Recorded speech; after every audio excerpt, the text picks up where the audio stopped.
Bialetti Brikka or Café De Kona Traveler 2? Which one makes it better? In the past I've done a video about the Bialetti Brikka and most recently a video about the new entry, Café De Kona Traveler 2. And I found some similarities in between these two MOKA pots. So I have decided to put them against each other in this video. Both of them have the same brewing principle, and it's the fact to have a pressure valve on top of the chimney to create a sort of crema when the coffee comes out. Both MOKAs are made of aluminium, they both have a similar basket that fits the same coffee quantity, but the boiler shape is different. Brikka has a narrower bottom and the Traveler has a wide bottom. Regarding boiler capacity, you can fit more water in the Traveler 2, but I don't suggest it, as we saw in the dedicated video.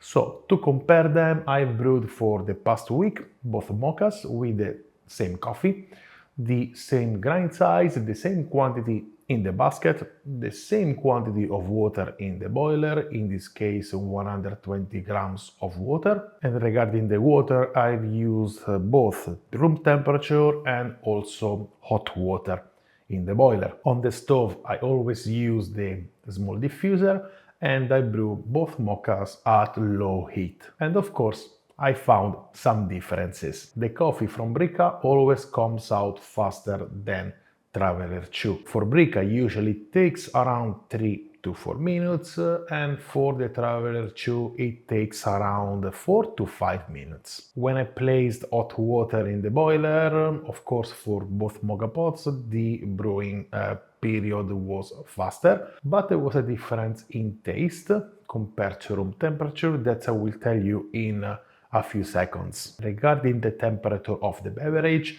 the coffee from Traveler 2 comes out hotter compared to the coffee from Brikka. That doesn't mean that the coffee from the Brikka is cold. I mean that the coffee from Traveler 2 comes out very hot. This probably is because the coffee from Traveler 2 takes longer time to come out, so the water sits on the stove for longer time. This time also has an impact on the crema, and we will see that in a few seconds. In terms of quantity of beverage, so the yield, Traveler 2 produces less coffee compared to Brikka. On average, around 10 to 15 grams less. That automatically brings some differences in terms of strength and extraction, having the Traveler 2 producing stronger coffee than Brikka.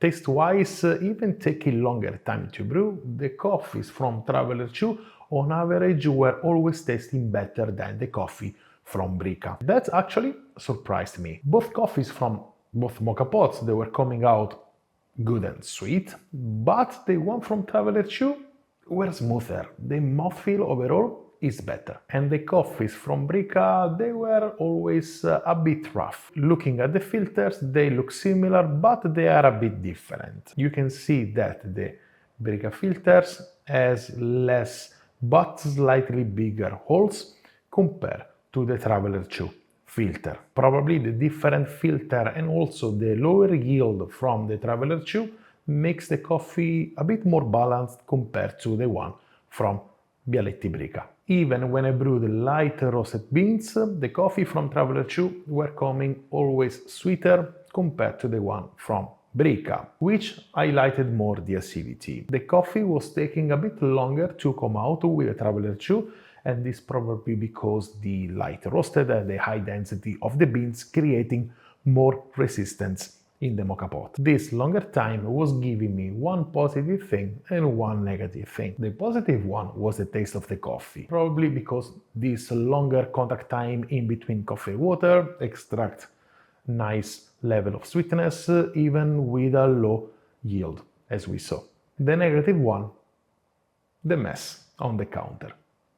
Again, even with 120 grams of water in the boiler. This was happening only with light roasted coffee or when the coffee was a bit too fine. Probably because with the longer time the water gets very hot and boils aggressively and creates more pressure in the MOKA pots before the pressure valve. It was like when you cook the pasta with the lid closed and the water starts to come out and making a mess on the stove. But even with this problem, the coffee was tasting better. The taste of the coffee changed when I was using hot water in the boiler. Both MOKA pots were brewing faster, as I said before, and taste-wise coffee were pretty similar in between the two pots, but not having the smooth mouthfeel that I had when I was using the Traveler 2 with room temperature water, but both of them had this kind of rough sensation in the mouthfeel. So for me, and the coffee that I use, this variable of placing hot water in the boiler was bringing a bit of roughness in the coffee. The temperature of the water in the boiler didn't make a difference only in taste, but also in the crema. When I use hot water in the boiler, I always get less crema in both MOKA pots. Probably because, I don't know, the shorter time creates less useful pressure for the pressure valve to create the crema.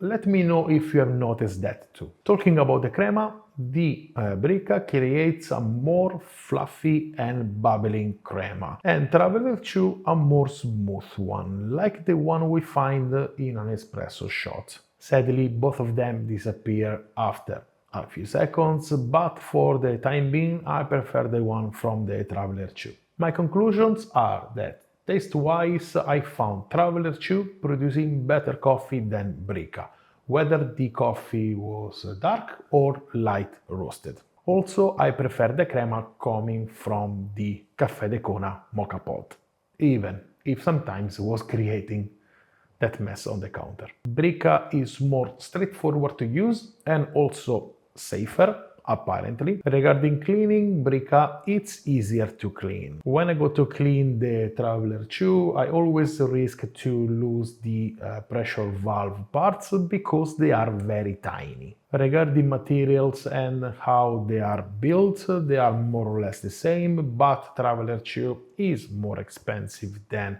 Brikka, probably because they are not Bialetti, so they don't have this mass production power. But if the price was matching, I will probably overall prefer the Traveler 2. I also like the design of these MOKA pots that makes it different from the classic shape, but that of course is a personal preference. This was my opinion in between these two MOKA pots that are very similar in terms of brewing, even if they don't look the same. Just to be clear with you, this video is not sponsored by any of these companies. Thank you very much for watching. I will see you in my next videos, and in the meantime I wish you a wonderful day and delicious coffee. Ciao!